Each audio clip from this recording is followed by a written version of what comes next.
सध्या काटेकी टक्कर आम आदमी पक्ष यांनी भारतीय जनता पार्टीमध्ये सुरुवातीला होती, मात्र आता भाजप खूप पुढे गेल्याचं बघायला मिळतंय। बघावं लागणार आहे की ईव्हीएमच्या मतमोजणीमध्ये देखील हे निकाल अशाच पद्धतीने पुढे राहतात का। साधारणतः मागचा 1 तास झालेला आहे, सिजल 50 मिनिटं झालेली आहेत, मतमोजणीला सुरुवात झालेली आहे।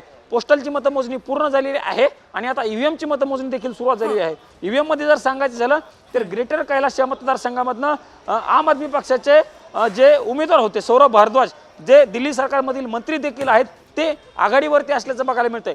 आम आदमी पक्षाचे अनेक नेते पिछाडीवरती असताना सौरभ भारद्वाज हे आघाडीवरती असणं आम आदमी पार्टीसाठी सध्या तरी थोडासा दिलासा आहे असं म्हणावं लागेल। सिजल निश्चितच प्रमोद, अगदी काही वेळासाठी थांबवते, तुम्ही आमच्यासोबत असेच जोडलेले राहा। मात्र या मोठ्या घडामोडी आधी जाणून घेऊयात। नवी दिल्लीच्या कलांनुसार मोठा उलटफेर झालेला आहे। नवी दिल्लीमधून अरविंद केजरीवाल पिछाडीवर असल्याचं आपल्याला बघायला मिळतंय। भाजपची मुसंडी आहे, जंगपुरामधून मनीष सिसोदिया हे देखील पिछाडीवर असल्याचं बघायला मिळतंय। केजरीवाल आणि सिसोदिया हे पिछाडीवर सध्या तरी दिल्लीमध्ये आपल्याला बघायला मिळतंय। दिल्लीमध्ये मोठा राजकीय बदल जो आहे तो आपल्याला होताना दिसतोय।